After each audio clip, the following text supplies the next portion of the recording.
Assalamualaikum warahmatullahi wabarakatuh. Selamat pagi sahabat sahur semua. Bagaimana kabar Anda? Semoga selalu sehat dan dalam lindungan Allah Subhanahu wa taala. Senang sekali saya Iriana Mardanus bisa kembali bersilaturahmi bersama sahabat sahur semua hanya di program Ramadan Kompas TV yaitu Sahur Time. Insya Allah berkah. Tentu saya tidak sendiri. Hari ini saya kembali ditemani oleh Widi Dwinanda. Widi, sehat Widi? Alhamdulillah sehat, sahurnya juga, ya sudah dong tentunya. Sahurnya juga enak, alhamdulillah menunya bergizi. Bagaimana kalau Yanda sahurnya? Makanan istri selalu paling enak lah ya. Biasa lebih nikmat kalau dijamu sama istri ya. Nah, kalau untuk hari ini sahabat sahur kita akan membahas sesuatu yang sebenarnya dekat sekali dengan masyarakat saat ini, apalagi di pandemi COVID-19, yaitu terkait dengan digitalisasi pegadaian syariah. Nah, tapi sebelum saya mengenalkan host-host kita, saya mau nanya dulu nih ke Widi. Widi, kamu sendiri adalah generasi milenial ya? Betul. Apa yang menurut Widi, kenapa sih generasi milenial ini dekat sekali dengan gadget dan sesuatu yang berbau digital, Widi? Kira-kira. Oke, secara pribadi sebagai generasi milenial tentunya di era sekarang semuanya serba mudah. Itu tentunya jadi lebih enak ya hidup ya. Jadi ingin up to date, lalu juga praktis, cepat, ya apalagi kalau bukan dengan digitalisasi yang lebih baik gitu. Dan apalagi kita tahu bahwa banyak sekali platform-platform digital yang memang memudahkan, salah satunya ada digitalisasi dari pegadaian syariah. Jadi ya, pegadaian syariah itu sendiri juga sudah sekarang platformnya banyak. Sahabat sahur jadi salah satunya ini digitalisasinya bisa tinggal melalui gadget saja kita bisa mengakses yang namanya pegadaian syariah ini. Betul. Nah, tapi apakah kemudian gimana pegadaian syariah ini dalam hukum Islamnya, bagaimana kita sebagai umat muslim ini melihat pegadaian syariah ini, apakah harus berhati-hati atau seperti apa? Nanti kita akan bahas Widi ya. Iya, kita bahasnya tentunya dengan dua orang narasumber yang memang mumpuni, yang kompeten di bidang itu, yang bisa menjawab dan memberikan wawasan. Sudah hadir bersama kita di studio, yaitu ada Bapak Dr. Haji Helmi Faisal Zaini selaku Sekjen PBNU. Assalamualaikum Bapak. Waalaikumsalam Pak Helmi. Sehat Pak? Sehat, Alhamdulillah. Alhamdulillah, seger ya sahur-sahur gini ya. Sahurnya saya pakai telur dadar aja. Yang penting berenergi Pak. Dimasakin istri? Pastinya. Oh pastinya dong. Lebih nikmat kan? Sama kayak Anda ya. Cuma Anda doang. Oke. Selain itu ada juga. Nah, satu lagi ada ini yang pakarnya nih ya. Betul kalau berbicara digitalisasi pegadaian syariah, ada Bapak Teguh Wahyono nih sebelah Yanda sebagai Direktur Teknologi Informasi dan Digital dari Pegadaian ya Pak ya?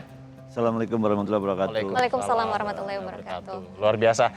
Kita mungkin langsung ke pembahasan gitu ya. Saya mungkin langsung tanya ke Kiai nih. Pak Helmi, kira-kira kalau Islam sendiri ini memandang ekonomi, kemudian ekonomi syariah, termasuk pada akhirnya nanti ada pegadaian di situ, gadai-menggadai, ini seperti apa sih? Pak Kiai, izin silakan. Ya, jadi yang pertama sebetulnya konsep ekonomi dalam Islam itu pertama itu mempertimbangkan aspek yang disebut dengan keadilan. Ya. Maka di dalam Quran juga disebutkan kaila yakuna dulatam bainal agniya'i minkum. Janganlah harta itu hanya berputar-putar pada segelintir orang di antara kalian. Ya. Jadi Islam memandang bahwa ekonomi itu harus tumbuh kepada azas yang disebut sebagai adanya keadilan dan pemerataan. Bahkan dalam satu kisah ini disebutkan, ya, dulu di Madinah itu yang namanya masyarakat Madinah kalau mereka mencari air, ya, itu ketersediaannya hanya ada pada satu sumur saja. Ya. Dan kebetulan si pemilik sumur ini adalah seorang Yahudi. Ya. Oke. Nah, karena satu-satunya sumber air hanya di satu situ, maka si Yahudi ini kan bisa menentukan harga seenaknya saja. Ini monopoli kan. Nah, kemudian kata Kanjeng Nabi, Rasulullah SAW ini menyampaikan kepada para sahabatnya, meminta kepada sahabatnya untuk bisa membeli sumur itu. Bahkan beliau mengatakan siapa yang bisa membeli sumur itu dan membagikannya untuk masyarakat, maka dia akan mendapatkan air kebahagiaan di surga nanti. Datanglah yang namanya Sayyidina Utsman bin Affan. Beliau seorang sahabat yang dikenal kaya raya dan cerdas. Beliau menawar sumur ini kepada Yahudi, kemudian dia mengatakan tidak dijual. Lalu kata Sayyidina Utsman, berapapun akan saya beli. Akhirnya sepakati 12.000 dirham, tapi dengan catatan setengah, menjual setengah. Jadi artinya satu hari ini digunakan oleh si Yahudi, besoknya oleh Sayyidina Utsman, besoknya lagi oleh Yahudi dan seterusnya. Jadi bergiliran sehari sekali gitu. Apa yang terjadi? Ketika gilirannya Yahudi dia menjual dengan harga yang mahal, tapi ketika giliran Sayyidina Utsman, beliau membebaskan, menggratiskan. Oh, digratiskan. Akhirnya lama-lama Yahudi ini kan, wah ini lebih banyak orang yang milih pada hari yang dimana digratiskan daripada membayar kan, karena kita kan hobinya gratis kan. Nah, akhirnya lama-lama kemudian ya udah kalau gitu dibeli aja sumurnya kan. Akhirnya kesepakatan ditambah 8.000 dirham. Jadilah kemudian sumur ini menjadi milik Sayyidina Utsman dan digunakan kepentingan masyarakat. Yang sampai hari ini kalau kita umroh ataupun berhaji, kita ke Madinah, kita masih temukan nih sumur wakaf dari Sayyidina Utsman ini. Nah itu artinya apa? Ini jelas sekali di sini bahwa pertama adalah konsepnya bahwa ekonomi harus berangkat dari apa yang disebut sebagai membangun adanya keadilan. Nah, maka dalam ekonomi syariah itu ada prinsip-prinsip tentunya dalam penegakan ekonomi syariah. Apa itu? Yang pertama ada akadnya nih, ya, harus ada kesepakatannya. Ya. Yang kedua harus adil. Ya. Kemudian ketiga ini ada unsur ta'awun yang bersifat mudharabah, artinya ada kesepakatan yang bersifat bagi hasil, ya. Menguntungkan kedua belah pihak tentunya, ya, atas dasar kesepakatan ini. Nah, yang keempat tentu harus ada transparansi. Dan kita beralih ke Pak Teguh nih, kita seperti yang kita ketahui bahwa Pegadaian ini adalah salah satu BUMN yang benar-benar perjalanannya sudah panjang ya, usianya bisa dikatakan lebih dari 1 abad. Nah, bisa diceritakan bagaimana sih transformasi Pegadaian dari masa ke masa, inovasi-inovasi apa yang sudah dilakukan oleh Pegadaian, Pak Teguh? Oke, Mbak Widi, Mas Yanda, jadi itu dimulai tahun 2018. Jadi waktu itu kondisi Pegadaian sangat-sangat sehat. Sehat itu apa? Baik dari sisi operasional, permodalan maupun keuangan.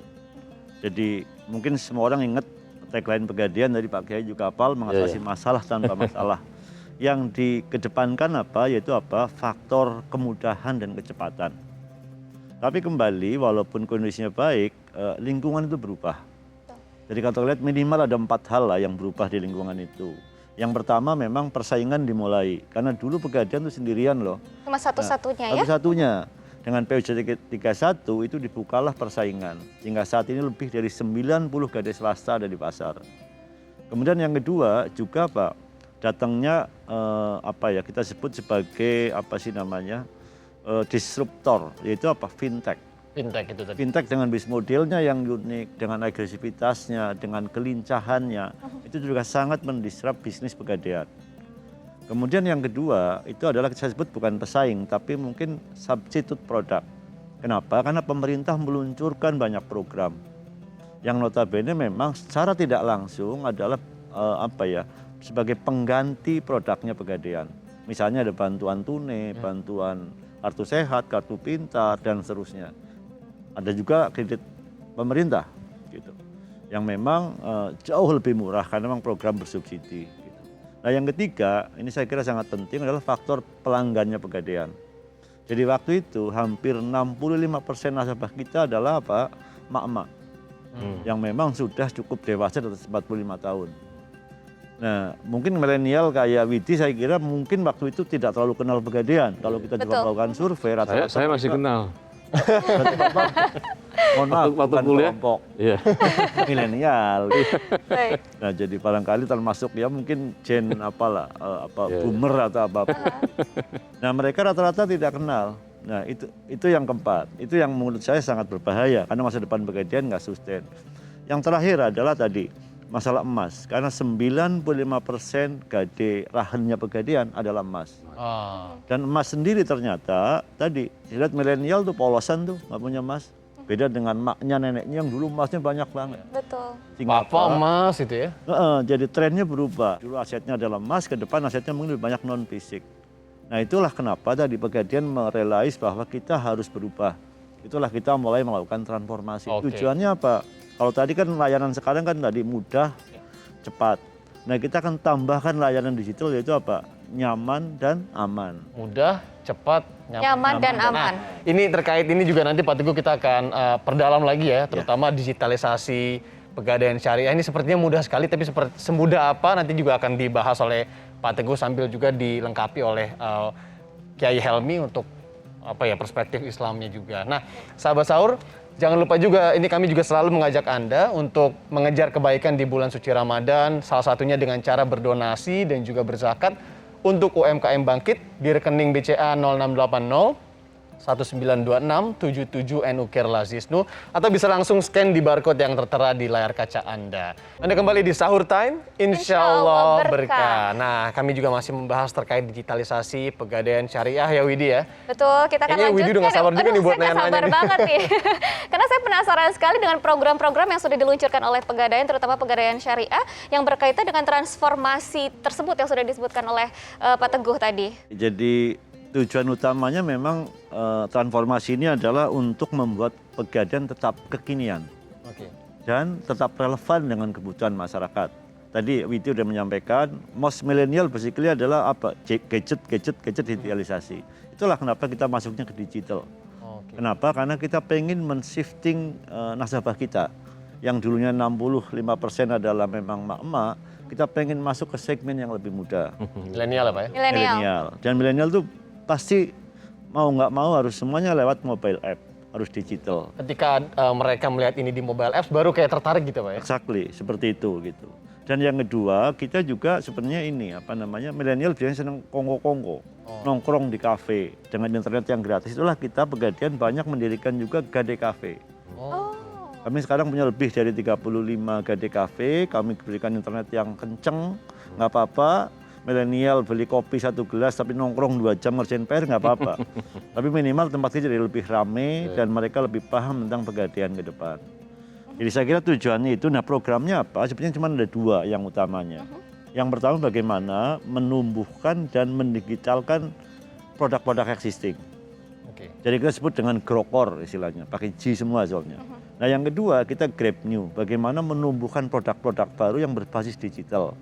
Saya bisa cerita lebih panjang lebar tuh, termasuk tabungan emas, termasuk produk-produk yang memang sesuai dengan kebutuhan milenial ke depan ini. Gitu. Nah, untuk ke sana di belakang banyak yang dilakukan, termasuk bagaimana menggroom talent orang-orang kita, menggunakan teknologi terakhir, dan juga yang paling penting mengubah culture-nya Pegadaian. Karena yang dulu kita monopoli sekian puluh tahun, kita harus bersaing dengan industri yang cukup kompetitif. Itulah kenapa grid culture sangat-sangat penting. Gitu. Saya kira itu secara umum, gitu. Nanti kita bisa discuss lagi lebih detail tentang produk-produk apa yang dibangun, terutama bagaimana penguatan di produk existing dan juga pembentukan produk-produk barunya. Oke, sebelum masuk ke produk-produk ini yang juga, Anda juga nggak sabar sebenarnya nanya-nanya kan, Pegadaian Syariah apa aja nih Masya Allah.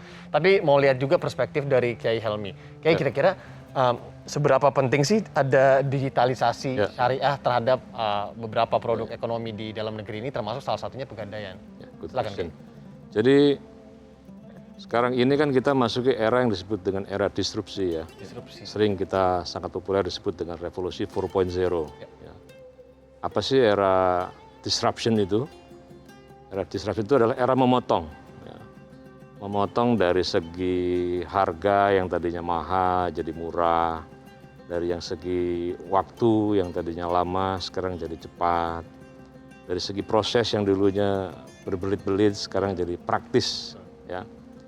Nah, ada pertanyaan, apakah era transformasi digital ini adalah sebuah choice? Menurut saya tidak.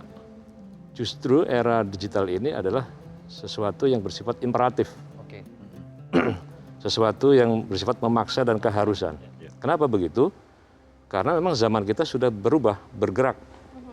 Sudah shifting ini, sudah berpindah dari yang disebut physical space, dari ruang yang serba fisik, sekarang sudah berubah menuju apa yang disebut sebagai cyberspace, ruang yang serba fisik. Ini yang zaman yang sudah berubah ini, sekarang harus tuntutannya adalah kita harus melakukan penyesuaian-penyesuaian. Ya. Maka ada teori yang menurut saya menarik itu, the survival of the 15. Ya. Survival of the 50s. Jadi seseorang yang bisa bertahan lama itu adalah mereka yang bisa beradaptasi dengan perkembangan zamannya. Nah, kalau kita tidak adaptasi dengan perkembangan hari ini, ya akan tergulung. Tadi beliau sampaikan 65% nasabah Mak-mak. konvensional yang emak-emak itu. Ini kalau kita lihat data dari Asian Nielsen tahun 2025 sudah 60% lebih penduduk Indonesia ini dipenuhi generasi milenial. Betul.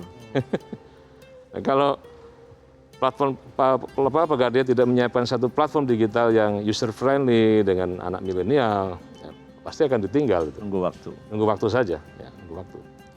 Seperti saya juga sering menyampaikan di banyak forum ya, dalam konteks keagamaan aja, ormas keagamaan yang tidak menjadikan sosial media sebagai platform dalam pengembangan dakwahnya, sosial media sebagai platform digital, sebagai platform dalam dakwahnya, siap-siaplah menjadi fosil sejarah. Ya. Termasuk Pegadaian ini kalau tidak melakukan transformasi ya, itu juga akan ditinggal. Nah, saya menyampaikan apresiasi tentunya kepada Pegadaian ya, yang punya moto menyelesaikan masalah tanpa masalah. Ya, zaman saya kuliah tahun 90-an, kita semua pasti pernah mengenal namanya Pegadaian kan gitu. Oke.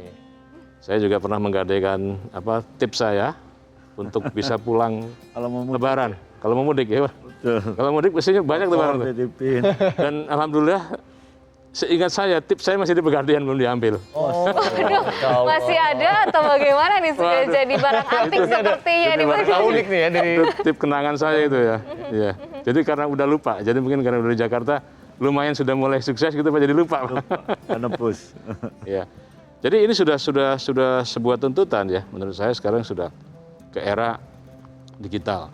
Dan penambahan dari masyarakat kita, ya, kalau data dari Asosiasi Pengguna Jasa Internet kan sekarang sudah hampir menuju 60% tuh Pak. Iya. Masyarakat kita yang bergadget ya. Ya, masyarakat kita yang bergadget. Bahkan kalau di total mungkin jumlah handphone dengan penduduknya lebih banyak Banyak handphone. lebih banyak jumlah gadgetnya. Karena kan teknologi berkembang. Nah, kita mungkin Pak Teguh mungkin satu orang punya bisa 3 sampai 4 5 handphone. Karena ada sistemnya kan terus berkembang ya. Jadi yang lama sudah nggak bisa digunakan lagi, tapi jumlahnya pasti akan makin bertambah. Nah ini menurut saya perlu pensiasatan agar kita semuanya melek dalam teknologi informasi digital. Bahkan ini pengalaman di Lajisnu ya. Karena di sini juga tadi kita menganjurkan kepada teman-teman semua pemirsa untuk berdonasi melalui Lajisnu, ya, zakat infak sodako. Lajisnu ketika 2015 kita belum menggunakan gadget itu Pak Teguh. Ya. Terus saya sempat briefing rapat dengan teman-teman Lajisnu. Ya. Waktu itu mohon maaf ya, pengumpulan dalam setahun itu kecil sekali, baru 500 juta aja. Nah kemudian saya sampaikan rapat dengan teman-teman Lajisnu, tampaknya kita sudah mulai harus membangun platform digital. Ya. Lalu dibuatlah kita punya akun di Instagram, di YouTube, di Twitter, di Facebook. Ada buzzer-buzzer yang kemudian menjadi influencer dari Lajisnu ini. Tahun 2018 itu Pak Teguh, pengumpulan Lajisnu itu dari 500 juta tahun 2015 itu tembus ke 200 miliar. 200 miliar, Jauh Pak. sekali ya. Bahkan tahun 2021 ini di pengumpulan untuk COVID saja sudah tembus 700 miliar. Masya Allah. Dan untuk yang Lajisnu seluruh Indonesia itu sudah tembus 900 miliar. Jadi ada sekitar 1,6 triliun. Dan semua digital itu Pak ya. Dan semua digital. Ya, jadi sekarang kan kita sudah dengan mobile banking, ya, dengan top up, dengan segala macam, sudah bisa melakukan donasi. Ya. Jadi saya sampaikan udah nggak zamannya lagi sekarang cetak brosur, datang ke masjid-masjid untuk donasi, ya kan? Karena cetak brosurnya sekarang itu harus menggunakan uang, ya. Mengirim orang untuk datang ke masjid-masjid juga memerlukan bensin kan Pak? Dan kendala pandemi sekarang. Kendala pandemi, physical distancing harus dijaga ya. Nah, dengan menggunakan platform digital, kita tidak bertemu fisik lagi. Mungkin di masjid cukup dikasih barcode saja kan sekarang Pak. Nah itu inovasi juga tuh ya, Pak Helmi ya. Ya, barcode untuk zakat. Jadi nanti ke depan yang namanya kotak amal itu sudah nggak ada lagi mungkin karena di depan tinggal pakai tapping aja Pak. pakai barcode aja kan, tit, nah udah Nggak saya. ada alasan lagi tuh ya, Kiai, nggak ada punya uang kecil gitu ya. Kan bisa. Selama ini kan kalau Jumatan itu, ya kan, Harus bawa uang kecil uang gitu. kecil itu 1.000. Nah kalau sekarang di sini unlimited ini. Iya. Itu dia. Nah, iya kan? Termasuk ya salah satunya tadi produk di Pegadaian Digital ini kalau kita sempat bahas sedikit, emas ini bisa dibeli sekarang dengan nominal yang kecil sekali ya, Betul. Pak Teguh, dan ini Kalau menarik sekali. dulu misalnya kita harus membeli seharga yang 1 gram 900.000, kita harus menyiapkan Iya. uang banyak. Ini hanya dengan puluhan ribu aja sudah bisa menabung emas ya. Ini Betul sekali. Nah, salah ini satu kemudahan juga nih salah satu dari kemudahan platform dan digital. Masya Allah ya kalau kita bisa, sahabat sahur juga melihat bagaimana kemudian pemanfaatan teknologi kalau digunakan secara positif juga pasti dampaknya akan sangat positif juga. Nah, saya juga mengajak sahabat sahur semua nih yang penasaran terkait dengan Pegadaian Digital. Tadi kita juga bahas sedikit mengenai emas, gimana sih kita nabung emas di Pegadaian Digital. Nggak cuman Widi dan Yanda seperti biasa yang bisa nanya, tapi sahabat sahur juga bisa memberikan pertanyaan langsung melalui Instagram @sahurtime_kompas.tv. Nanti akan dijawab insya Allah dengan guru-guru kita di studio. Sahabat sahur, Anda kembali bersama kami tentunya di Sahur Time. Insya Allah berkah. Dan kita masih ditemani oleh dua narasumber yang begitu luar biasa akan memberikan kita informasi dan juga wawasan terutama mengenai digitalisasi pegadaian syariah. Ini ada Pak Teguh juga di sini ya, benar-benar bisa digali informasinya lebih dalam terutama mengenai produk-produk digitalisasi apa saja sih yang memang sudah memudahkan terutama tadi seperti yang sudah dijelaskan, ini memang fokusnya sekarang lebih banyak ke milenial ya. Program-program yang seperti apa yang memang sudah dikeluarkan nih Pak Teguh? Jadi saya kira banyak banget produk-produk Pegadaian, cuman memang yang paling penting berbasis emas. Itulah kenapa tabungan emas menjadi sangat penting di Pegadaian. Dan bedanya tabungan emas Pegadaian dengan yang lain itu begini. Pertama basicnya syariah. Artinya apa? Barang itu ada dulu, baru kita bisa jual. Begitu kan Kiai ya? Iya, iya. Terus yang kedua saya kira memenuhi kriteria tadi yang Kiai disampaikan. Ada akad, ada adil, ada bagi hasil, gitu, dan transparan saya kira. Nah, yang kedua bedanya apalagi kalau produk Pegadaian itu di belakangnya banyak banget produk yang kita bisa pakai setelah punya tabungan emas. Gitu. Dan tabungan emasnya sendiri itu bisa dalam bentuk, ini berkat digital juga, itu bisa dalam bentuk satuan yang sangat kecil. Kalau dulu beli emas harus gram, harus juta, sekarang bisa puluh ribu, bahkan bisa 5.000 perak. Bahkan karena gini, produk Pegadaian juga kita jual lewat channel-channel digital yang ada di luar sana. Hampir semua channel e-commerce ada semuanya. Channel-channel juga yang lain seperti channel-channel syariah bahkan di MUI, ya itu kita masukkan juga ke situ. Itu termasuk channel-channel yang memang terhubung dengan ekosistem digital, poinnya seperti itu. Nah, belinya tidak harus besar, tapi misalnya sebut aja gini, kalau di salah satu e-commerce bahkan kembalian itu dalam bentuk emas bisa. Misalnya belanja 28.200 dibuletin deh, yang 800-nya emas gitu. Jadi emasnya nanti dalam bentuk, kita beli dalam bentuk kiloan, nanti akan dipotong-potong secara digital, gitu kira-kira begitu. Nah kalau terkumpul selalu banyak, nanti banyak produk yang bisa dipakai. Misalnya apa? Untuk harum haji. Harum haji itu pembiayaan porsi haji. Jadi kalau sebagian dari kita yang memang butuh waktu menabung cukup lama untuk mengumpulkan 25 juta biaya haji, itu bisa dengan 3,5 gram, maka kita bisa daftarkan untuk mendapatkan porsi haji hari ini juga. Baik, itu bayangkan ya 3,5 gram itu sudah bisa menjadi jaminan. Iya, sebagai rahen untuk mendapatkan porsi haji. Sisanya bisa diangsur sampai 5 tahun. Pembeliannya harus lewat aplikasi itu atau lewat aplikasi, lewat Pegadaian, gitu, lewat aplikasi. Kalau maupun datang outlet maupun datang bisa. langsung. Masih bisa. Terus yang lain apa? Kita juga punya yang namanya untuk perjalanan seperti umroh maupun wisata rohani. Oke, wisata religi juga ternyata bisa ya. Itu juga masuk di situ. Kita kerjasama juga dengan hampir semua travel agent yang online, most likely gitu ya. Dan itu bisa terhubung dengan kita. Terus yang lain banyak lagi program-program yang lain. Ada amanah, ada cicilan kendaraan, ada pembiayaan emas, arisan emas. Tadi siapa yang Widi ya cerita? Arisan emas ya? Arisan emas ya. juga ada. Wah, ini juga sudah Kalau saya tabungan emas. shifting juga nih arisannya emas. Gitu. Terus yang lain lagi ada lagi yang menarik, ya ini juga mungkin khusus di Pegadaian, itu bisa rahan tahjili tanah. Jadi sertifikat tanah itu bisa digadekan, dijadikan sebagai agunan untuk rahan. Gitu. Sertifikatnya aja nih. Gitu. Tapi memang kita batasin jumlahnya karena kita tidak pengen mengambil alih nanti kalau ada apa-apa terhadap tanah itu sendiri. Gitu. Iya.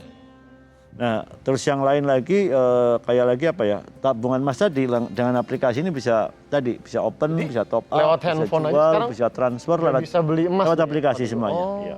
oke. Gitu. Karena kalau zamannya Anda, mungkin zaman Kak Widi juga begitu ya. Gimana kalau dipanggil Kak? Gimana ya, milenial? Iya, Ngeri milenial. banget, Emas milenial. itu emas, kemudian pegadaian, investasi sebenarnya apa ya, agak asing begitu kan? Iya. Tapi begitu dia muncul di aplikasi, di Menjadi sebuah handphone, platform ya itu digital. jujur akan merasa tertarik. Ini apa sih? Betul. Untuk belajar sendiri pada kemudian. Betul. Nah, emas ini sendiri kalau ya Anda merasakan, ini kan pasti belinya 1 gram, 2 gram, 3 gram. Mungkin di orang tua kita juga selalu menganjurkan, ayo dong investasi, nabung, Mindsetnya adalah emas secara fisik ya, tapi Tuh. sekarang mindsetnya diubah, di mana menabung emas itu tidak perlu ada fisik, tetapi kita bisa betul. Ya. bisa langsung mencairkan ya begitu ya. Ya, Pak dan Teguh ya? tadi di belakangnya banyak banget produk yang bisa dipakai kalau sudah punya tabungan emas. Oke. Jadi message-nya begini, bahwa emasnya pegadaian pertama adalah konsepnya adalah syariah. Terus yang kedua itu apa ya? Emasnya liquid. Karena even bisa dipakai untuk pembayaran, dipakai untuk ambil ATM. Jadi sebagai contoh gini, kita punya kartu kerjasama dengan salah satu bank. Seperti ini. Wow. Ini namanya kartu emas. Kartu emas. Kartu Nah, kita emas, sebut Masya kartu Allah. emas. Karena apa? Memang kartu ini dilandasi oleh emas yang tersimpan di Pegadaian dalam bentuk tabungan emas itu. Baik. Jadi semacam kartu kredit tapi dengan jaminan emas. Saya Yang kita jamin tidak ada miliki job tentunya collector ya? dong, karena uangnya udah emasnya di kita. Baik, baik. Itu. Terus kalaupun ada nanti bagi hasil segala macam pasti lebih murah dari yang konvensional dibanding dengan kredit karena memang emasnya udah di kita. Gitu. Dan ini bisa dipakai untuk ATM, dipakai untuk pembayaran dan seterusnya. Gitu. Jadi itulah manfaat-manfaat dengan mempunyai produk emas, tabungan emasnya Pegadaian. Untuk sahabat sahur yang mau cari informasinya, kira-kira Pak Teguh untuk bermacam-macam produk dari Pegadaian Syariah ini kemana nih? Sahabat Pegadaian dong. Oh, sahabat Pegadaian. Oke. Sudah ada Instagramnya juga tentunya Iya, ya. ada Pak Teguh Instagram. sudah banyak banget. Atau call center 1500 569 juga bisa. Pokoknya informasi Kalau itu yang- banyak Tapi nih. saya kira milenial nggak akan suka call center, pasti suka texting. Baik, Instagram ada juga aplikasi tuh ya? semuanya berbasis aplikasi lebih mudah Betul. lagi. Dan juga di PDS juga ada aplikasi program produk-produknya dari sini juga. Oh, oke. Nah, kalau Pak Kiai sendiri ngelihatnya gimana nih? Banyak adaptasi lah ya dari Pegadaian Syariah. Tapi dalam satu sisi lain juga ada banyak yang berubah tadi Pak Kiai dari segi transaksinya, dari akadnya mungkin. Melihatnya kalau secara hukum Islam ini seperti apa? Perlu nggak sih masyarakat ini khawatir kalau online takutnya gini-gini ini? Karena kan banyak mungkin generasi yang di ibu saya atau mungkin generasi-generasi baby boomers yang justru agak asing nih dengan online. Silakan Pak Kiai.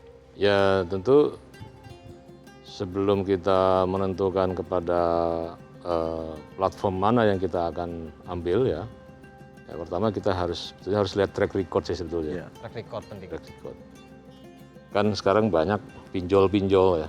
Pinjaman online ya. Pinjaman online gitu. Iya. Melalui SMS, melalui WhatsApp ya. Yang kita semua tahu dari situ banyak kemudian penipuan-penipuan kan. Ya. Subhanallah. Itu karena apa? Karena juga memang tidak punya track record kan. Nah, coba kalau kita tanya usia dari bisnis pinjol yang yang sekarang berkembang di SMS segala macam itu, mereka tidak punya track record ya. Nah, dalam konteks sekarang terjadi perubahan yang sangat dahsyat ya, dari jual beli yang dulu kita bertemu antara pedagang dengan pembeli, ya. Kemudian menggadaikan sesuatu juga selalu datang dengan orangnya secara fisik. Sekarang semua sudah berubah. Tentu kalau prinsip-prinsip dalam pengembangan ekonomi syariah seperti yang saya sampaikan di awal itu, ya, bahwa ada hal-hal yang tidak boleh dilanggar. Ya. Pertama tadi yang disebut akad ini. Ya. Akad ini adalah kesepakatan. Ya. Nah kalau ada unsur kesepakatan yang memang sama-sama disetujui dan tidak merugikan, ya, maka di situ sudah dibolehkan transaksi ini berjalan. Nah, yang kedua adalah ada yang disebut dengan azas keadilan. Ya. Tidak boleh kemudian prinsip dari model platform yang dikembangkan secara digital ini kemudian merugikan pihak yang bekerja sama. Ya. Nah, yang ketiga tentu unsur kerjasama ta'awunnya itu adalah harus ya saling menguntungkan. Saling Ya. menguntungkan ya. Saling menguntungkan artinya tidak ada yang dirugikan. Nah, seperti apa itu tentu dalam akad itulah nanti bisa dibicarakan teknisnya. Oke. Nah, yang keempat itu adalah tadi transparansi. Jadi jangan kemudian tertutup manajemennya sehingga si nasabah ini tidak mengetahui. Nah, saya mengapresiasi kembali kepada teman-teman Pegadaian ini yang sudah sejak awal sudah bisa memprediksi nih apa yang terjadi ke depan ini ya. Depannya ya. Apalagi dengan seiring nanti bonus demografi, ya, di mana usia produktif itu akan lebih banyak tentunya. Ya, artinya nanti di situ akan terjadi lonjakan usia generasi milenial ini yang akan memenuhi. Ya. Nah, kalau sistem kemudian juga performan dari Pegadaian ini tidak berubah, ya tinggal nunggu waktu saja. Ya. Tapi tadi saya bertanya kepada Pak Teguh, ternyata jumlah user aktifnya sudah 3 juta. Untuk yang digitalnya ya. Ya, untuk yang digital kan. Ya. Itu artinya sudah mulai diterima oleh pangsa pasar milenial. Ya. Dengan fitur-fitur yang memudahkan. Nah, saya sendiri baru download ini. Ya. Oh, baru download ya? Oh iya benar. Ingin masuk ke generasi milenial tentunya ya. Minimal sudah nggak dekan tips saya lagi kan sekarang. Baik. Ini juga Langsung nabung pas ya. ini contoh nyata bagaimana kemudian adaptasi juga penting ya di zaman Betul. digitalisasi sekarang, revolusi 4.0 tadi ya. Dan tentunya Pak Kiai dan juga Pak Teguh nanti juga kita akan bacakan pertanyaan dari sahabat sahur di rumah. Nah, bagaimana Widi caranya? Dan tentunya banyak sekali pertanyaan-pertanyaan yang bukan dari saya aja, bukan dari Yanda aja, tetapi juga sahabat sahur yang ingin bertanya. Silakan masih ada waktu, kirimkan saja pertanyaan melalui Instagram @sahurtimekompastv. Kembali di Sahur Time, insya Allah Allah berkah. berkah. Oke, sahabat sahur, terima kasih nih yang sudah mengirimkan pertanyaan. Akan saya dan Widi langsung bacakan. Sekarang yang pertama ini ada pertanyaan kepada Kiai terkait dengan lebih baik mana sebenarnya Kiai menggadaikan barang secara online atau langsung. Karena saya masih khawatir menggadaikan lewat aplikasi digital. Ini dari @julianfirdaus. Silakan Kiai, mungkin kalau Pak Teguh bisa nanti menambahkan. Ya, mungkin kalau secara konservatifnya kita bisa menyampaikan ya lebih baik tentu secara fisik ya. Artinya karena Pegadaian ini kan ada unsur menaksir price dari satu harga. Nah, kelayakannya itu berapa ya. Ini kan kalau kita tidak bisa, kalau online kan agak sulit. Misalnya saya menggadaikan motor, saya foto itu, nggak tahu ternyata mesinnya Detail-detailnya gitu ya. ya mesinnya rusak, kondisinya tidak seperti yang disampaikan. Nah, tapi dalam konteks itu tentu nanti Pak Teguh akan ada mensiasati bagaimana hal seperti ini. Nah, kalau lebih baik yang online atau tidak, menurut saya kembali kepada prinsip-prinsip tadi itu. Ya. Kalau misalnya tidak online tapi tidak menerapkan keadilan, ya nggak baik juga gitu. Ya. Misalnya kayak lintah darat ya, rentenir ini yang kemudian membuat nasabah ini menjadi kesulitan untuk mengembalikan. Ya. Sampai harus disita misalnya, dan seterusnya. Ini yang menurut saya tentu kita harapkan dengan mekanisme nanti yang disepakati ini akan semakin memudahkan. Ya. Nah, jadi pertanyaan ini jawab, yang pertama prinsipnya harus ada keadilan dulu. Gitu. Ya, masih. Sebenarnya kalau untuk platformnya mau langsung atau tidak ya tidak masalah ya Pak Kiai ya. Ya. Mana itu tadi ya asas-asasnya. Unsurnya keadilan tetap terjaga seperti itu. Bagaimana? Saya tambahin kali Pak Teguh, silakan ditambahkan. Ya, jadi gini, memang betul, jadi memang dalam proses gade ada proses yang sama sekali belum bisa digitalkan, yaitu menaksir tadi itu. Ya. Oh. Untuk menghitung nilai barang ini berapa. Kalau emas itu dilihat mesinnya asli apa enggak, karatasnya berapa, sehingga ketemu ujungnya. Ini penting banget, kenapa? Karena nggak ada akad kalau ini nggak disepakatin. Nah, online ini memfasilitasi, yang kita online kan bukan proses menaksirnya, tapi daripada sekarang lagi pandemi nih, daripada orang pergi kemudian beresiko di jalan, maka kita kerjasama dengan ojek online. Jadi nanti melalui aplikasi kita mendaftar, ojek online akan datang ke rumah menjemput barangnya. Barangnya dibawa ke kantor, tetap ditaksir secara fisik. Ya. Nanti baru muncul taksiran yang resminya tuh. Baru akan ada akad setelah harganya cocok gitu. Nah, pada saat ngambil barang juga demikian. Jadi memang kombinasi antara offline untuk menaksirnya Tetap Tapi ada. untuk pengirimannya, untuk deliverynya itu tetap aman karena kita juga ada asuransi juga insya Allah gitu. Oh. Sehingga itu lebih aman gitu. Tapi memang sekarang masih dalam tahap awal kita batasin jumlahnya. Gitu. Barangnya juga di... Barangnya juga barang-barang yang masih, kalau kulkas nggak mungkin lah. Ah, Nggak itu mungkin, dia. motor Barang-barang juga yang mungkin memang masuk dalam nggak backpack sih? kira-kira. Tipe jacker itu. Gitu. Biasanya berarti yang barang-barang yang lebih kecil seperti emas fisik, Satu yang masuk seperti dalam itu ya, ini backpack biasa. perhiasan yang masuk Jacker itu. backpack. Nah, yang ingin saya tanyakan juga nih yang penasaran banget, untuk sistem dari pegadaian syariah secara digital itu apa sih perbedaannya dengan sistem digitalisasi di pegadaian yang konvensional nih? Oke, jadi memang gini, kita persiapkan syariah ini berbeda dengan dibedakan, dipisahkan dengan yang konvensional. Mulai dari infrastrukturnya, aplikasinya, database-nya, sampai ke aplikasi ke nasabahnya. Baik itu yang langsung ke nasabah, kami punya 2 mobile app untuk syariah dan yang konven. Agen-agen juga demikian, ada agen yang konven, ada agen yang syariah. Karena kami yakin ke depan kalau terjadi nanti pemisahan-pemisahan terusnya kami udah lebih siap. Oh. Gitu. Sehingga memang secara infrastruktur kita pisahkan. Untuk rencana ke depannya bagaimana? Oke, ke depan begini. Transformasi pegadaian ini dibagi dari 4 pilar. Pilar pertama memang lebih banyak bagaimana memberikan layanan yang lebih baik. Bagaimana mencari customer yang lebih baru dan bagaimana men-treat nasabah milenial. Kemudian yang kedua lebih kepada bagaimana mendigitalkan bisnis proses dan model bisnis baru. Kami banyak membuat produk-produk baru, terutama adalah terkait dengan produk-produk digital.